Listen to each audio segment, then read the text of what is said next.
Hi, I'm Fr.U.N.T. Try not to wake me up, cause I don't feel too good. I'm tired of miracles and being so understood. Let's all be difficult and never try too hard. So here's my first question. Stomach Aches came out 8/26/14. Right. Since then, you've done 3 videos, you've toured everywhere. Just looking over it, it was like the US, UK, Russia, Ireland, Australia. You've done acoustic shows, you've done festivals, you've toured with a whole bunch of different bands. In those 2 years that you've been doing that, what have you learned about yourself? Oh man. Good first question. A lot is the easy answer. Specifically, I think I learned a lot about my place in all of this. I learned that making music and art and this faction of my life, like that I thought wasn't real life, and I thought was far removed from the person that I was, I found out is very much embedded in my DNA. It's not just something that I do, it's who I am. Found out that I can still do this, specifically this project, like this solo thing, on my own terms. And I don't have to be this image that I had in my head, that I had such disdain for.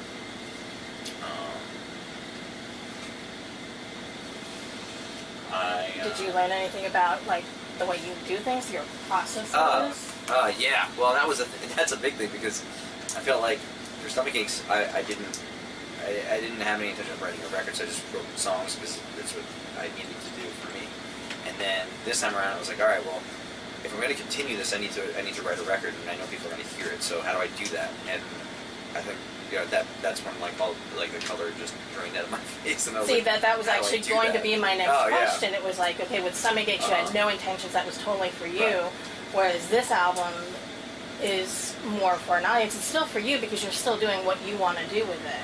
Right. But there's also an expectation of people hearing it, whereas Yes. with Stomach Aches there wasn't. And so what was the change in the process there for your creative processes? Well, for me,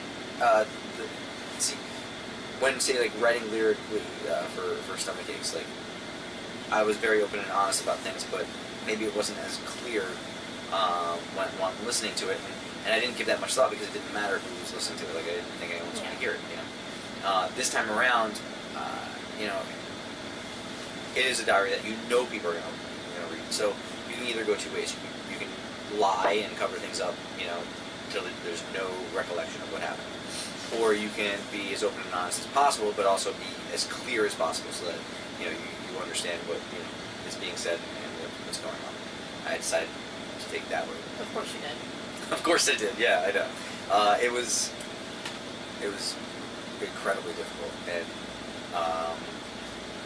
and I thought for a while I was like, all right, well, the writing process is going to be the most difficult, and the recording of it is just going to be, you know, that's the icing on the cake. Like, that's going to be where you have fun to do it. And then I decided, you know, listening back to the demos and listening to the songs, and I was like, these songs are really demanding to be pushed, you know, farther than I've ever done before. So that's when I was like, all right, well, I got to see what Ross Robinson's doing. And then when we went into him, I realized that that was the hardest thing I was ever going to have to do, ever. And that process was unbelievable. All the stories that, like, you know, I heard all the folklore and all that stuff, like, leading up to it, didn't do it justice at all. It was like, it was above and beyond. And it was, at the same time, like, it was inspiring. It's crazy. Like, I've always been taught that you have to break yourself down in order to build yourself up again and reach, like, another level, you know, try to chase greatness that way. And really, like, you know, that it's so ridiculous to me now, because, you know, going in with Ross, like, he never did that. He never cut anyone down. It was always, you know, showing you what is great about you and what's great about the things that you might hate about yourself, or the things that happen to you, you know. And, you know, realization of things sometimes happen for you and not to you, and that sometimes the worst thing, the thing that we see as the worst thing that could ever happen is actually the greatest thing, because you get up from it and you learn from it and you become the person that you are today because of it. So it was a very big of a learning process. Yes. So you had to not only be, I'm just curious about this, you not only had to be honest in terms of writing your lyrics, but also the music itself? Yeah, well, the music for me is the initial, and it's hard for me to start with just a lyric. You know what I mean? That's kind of, I guess, maybe a falsehood, but I'll write certain things out, maybe they're sentences or maybe they're lyrics, but I don't have a clear intention that they're a song yet. They could just be just a sentence. That's like all it is, you know what I mean? I'll go back to those and then build off of that later, but the music has to happen first for me.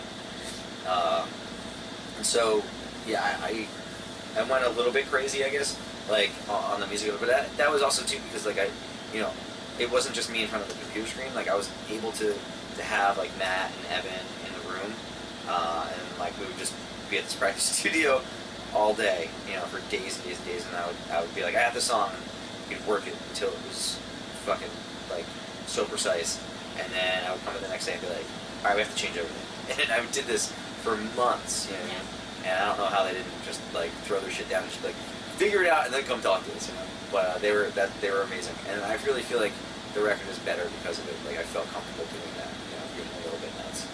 And see, that leads perfectly into the other part of that question about your processes. It's like when you did Stomach Aches, you did pretty much everything by yourself. Right. You had some help with, some work, but it's basically you in the basement in your underwear doing the drums. Sure. Which is an image I can't forget at this point. Yeah. But that was actually at North End. Well, the underwear, yeah. Anyway. It was really hot. That's why. It was just a very dad thing to do. So yeah, it was that's like, true. That is It was a dad thing. I agree with that. I agree with that. Whereas with this new album, it wasn't just you. You had input from other people who... Yeah, well, I was pushed able you to be better? I was able to get... It was an immediacy there, which... and also, I mean, they're such great players that, like, things come very easy to them.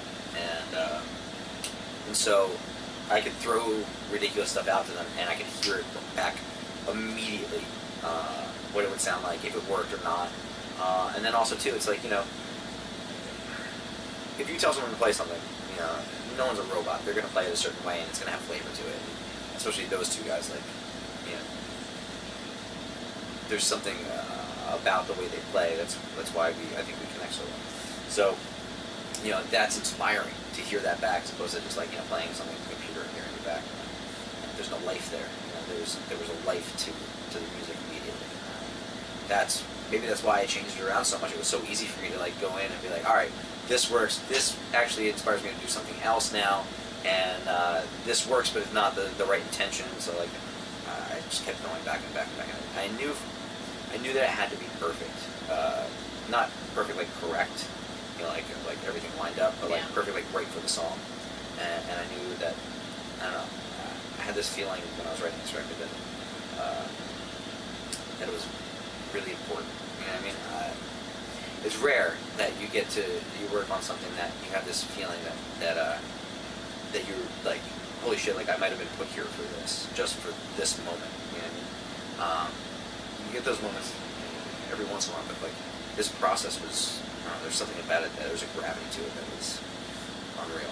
The only other time I'd ever felt it was working with Mike on Blackbird. Like it was like, and it's funny that they're like 10 years apart. Like maybe every 10 years you get like this moment of greatness kind of thing. Yeah. So we'll see. But I think we got there. But you're happy with the new album? I can't imagine you would put it out if you weren't happy. I mean, it's kind of a silly question to ask. No, it's true. No, I wouldn't. But also there's something about it that I feel like I feel like a real sense of accomplishment. It's like one of those milestones. I had some friends submit questions to me because I was like, I can ask a lot of questions. It'll be like a test, but. So one of the questions a friend of mine asked was, when you create, there's an inevitable distance between you and your creation, and that's just the way it's going to be. You're going to create something people you don't even ever meet or never know are going to see it, and they're going to experience it, and they're going to take away something from that. What do you hope that these people that you never meet are going to take away from your work? If anything. No. Yeah, I had this conversation yesterday. I feel like it feels, I would feel uncomfortable dictating what somebody takes away from me. I only hope that they feel something. And I feel like the worst reaction to a piece of art that you've toiled over is Indifference. Exactly. That's heartbreaking. Whether it's love or hate or what, like, you want people to be affected in some way. You want their life to be even a little bit different after hearing it. And that's why too, like, I have a hard time over explaining what songs are about, because I don't want to taint what people what your interpretation is of that, like how you apply that to your own experiences. Like, that's the greatest thing about music, so yeah, whatever that is, whatever you take from it, I just hope I hope it betters you in some way. Speaking of vocal training, we just mentioned this about having to do both decibels and Frank Iero and the patients. Did it help to have a vocal teacher and that training now? Is that going to help with doing this kind of thing? And what kind of preparations are you, do you do anything different? Are you drinking more tea? Yeah, drinking a lot of tea. I'm worried about it because I feel like ever since the recording process, which was July, maybe June, July, something like that. I felt like I had overexerted for that. Like, during that 17 days, like, I had to go to the doctor's twice and get like steroid injections just to be able to finish. And then recently, I've noticed that there's certain things that will break.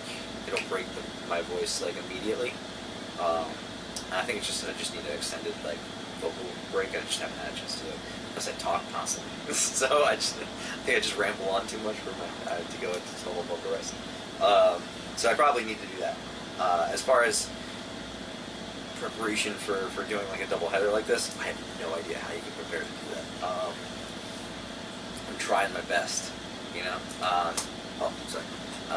vocal warm-ups and doing a lot of drinking a lot of tea and a lot of ginger. Taking advice from anybody and everybody that I could possibly ask. If you're wearing like a Lord and Grey shirt, like when we toured together, like I picked her brain constantly about what she did, because her voice is godly. It's unbelievable. I've never heard somebody have more power in their voice. It's unbelievable.